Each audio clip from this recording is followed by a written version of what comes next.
Hello Disney တော့ထဲတော့ကပါဒီနေ့မှာတော့ collective reading လေးတစ်ခုလုပ်ပေးပါမယ် reading လေးရဲ့ခေါင်းစဉ်က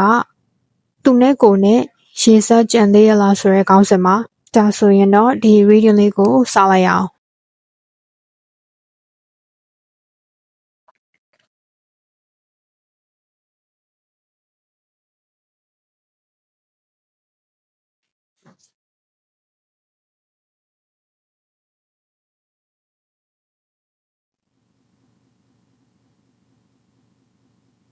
အဲ့တော့ပထမဆုံးအနေနဲ့ပြောရရင်တော့ဒီလက်ရှိအခြေအနေကိုအရင်ပြောမယ်နော်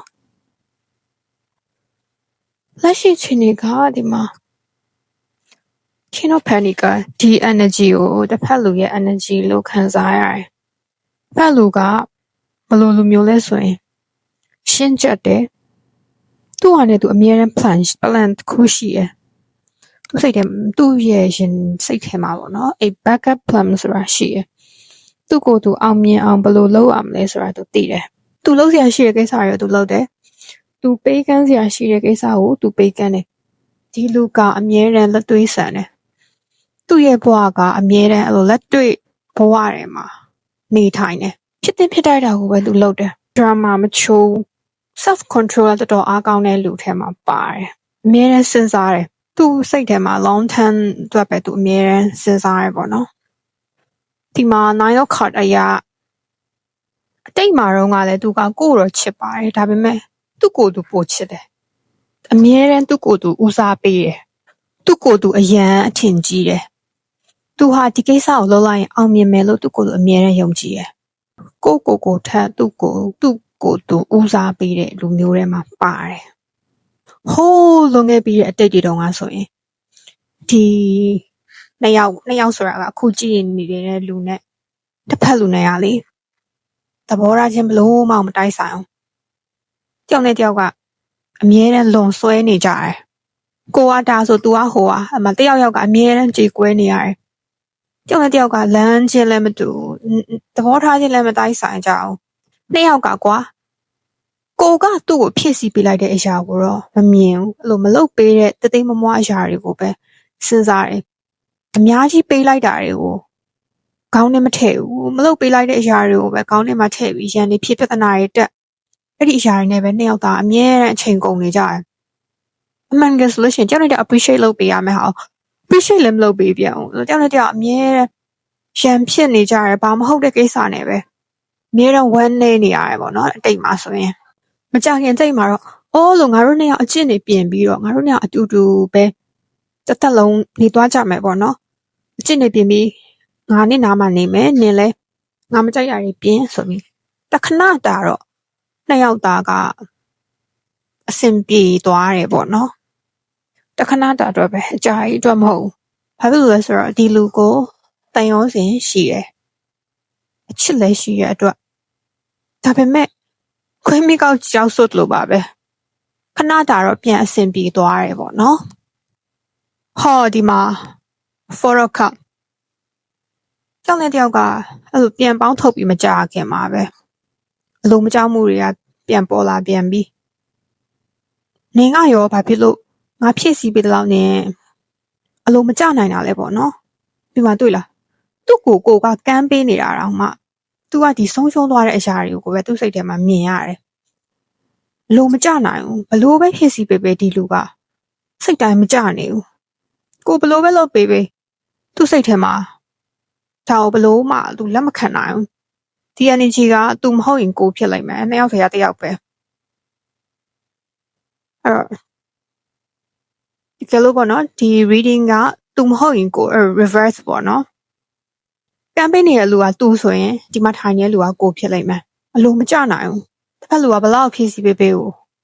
ဒီရောက်ကို appreciate မလုပ်နိုင်ဘူးအဲ့လိုမျိုးတယောက်က appreciate မလုပ်နိုင်တဲ့အကြောင်းကြောင့်နှစ်ယောက်သားဆက်ဆံရေးကအေးဆက်လာဘလို့မှညှိနှိုင်းလို့မရဘူးဒီဆက်ဆံရေးက balance မဖြစ်နေဘူးဘာလို့ဆိုတော့ဒီပြဿနာတယောက်ထဲမှာဆိုတော့မမြင်ဘူးနှစ်ယောက်လုံးရင်ပြဿနာလို့မြင်တယ်တယောက် neglect လုပ်လာကြတယ်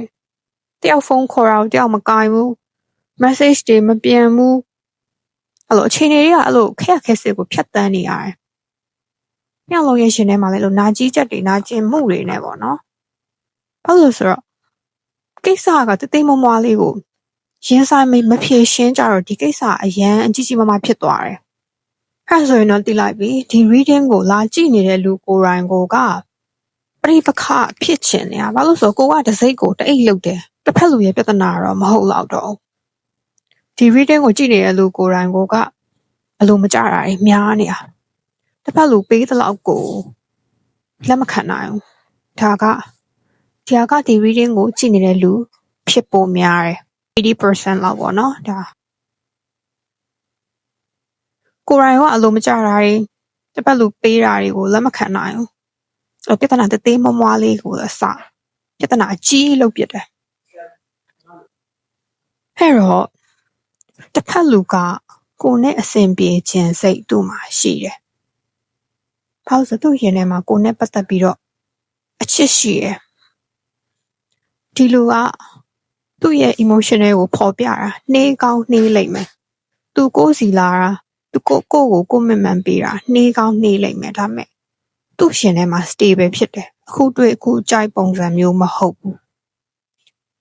အဲ့တော့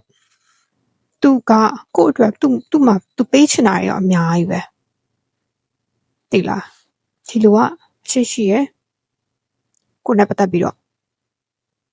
ကိုကလည်းသူ့စီကနေ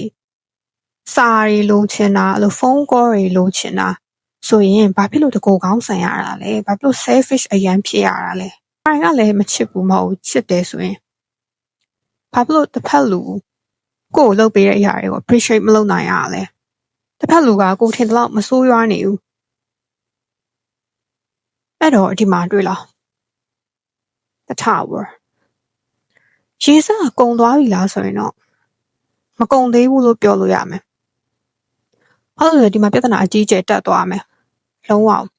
ဘာလို့ပြဿနာအကြီးကျယ်တက်သွားလဲဆိုရင်ကိုယ့်ရဲ့အမူကျင့်ကိုယ့်ရဲ့အမူအရာတွေကြောင့်ကိုယ့်ရဲ့တစ်ဖက်လူကိုဆက်ဆံတဲ့ပုံတွေကြောင့်တကယ်လို့ကိုကတစ်ဖက်လူနဲ့ပြန်အဆင်ပြေခြင်းနဲ့ဆိုရင်ကိုယ့်ရဲ့အမူကျင့်တွေကိုပြင်မရမယ်မပြင်လို့ရှိရင်တော့ဘလို့မှဒီ relationship ကအဆင်ပြေမှာမဟုတ်ဘူးဖက်လူကိုယ်တိုင်ကလည်းကိုယ့်အပေါ်ချစ်ချင်းမေတ္တာရှိရယ်သူ့မှာကိုယ်နဲ့ပတ်သက်ပြီးတော့လေပေးချင်တာအများကြီးပဲဟုတ်လို့ဆိုတော့ဒီ reading မှာတကယ်ပြဿနာဖြစ်နေတဲ့လူကကိုယ်တိုင်ဖြစ်နေတယ်အခါလေကျရင်အချစ်မှာကတကူကောင်းဆန်လို့မရဘူးအဲ့တော့ဒီ relationship ကပြိုကွဲသွားလိမ့်မယ်ပြိုကွဲပြီးတော့အစကနေပြန်စရလိမ့်မယ်အစကနေပြန်စရမယ်ဆိုလဲကိုယ့်ရဲ့စိတ်ကိုသိချပြင်ဆင်ပြီးစတာကောင်းတယ်မဟုတ်ရင်ဒီ pattern တွေကဒီပုံစံတိုင်းပဲသွားမှာပဲကိုယ့်အချင်းကိုမပြင်တဲ့ရွေးဒီ pattern တိုင်းပဲသွားနေအောင်ပဲဒီမှာကြီးမပြိုကွဲသွားမယ်ပြဿနာအကြီးကျယ်တက်ပြီးတဲ့နောက်မှာနှစ်ယောက်ကပြန်ဆင်ပြေလိမ့်မယ်အဲ့တော့ရေစက်ကမကုံသေးဘူးဒီ relationship ကပြန်အဆင်ပြေနိုင်သေးတယ်ဒါပေမဲ့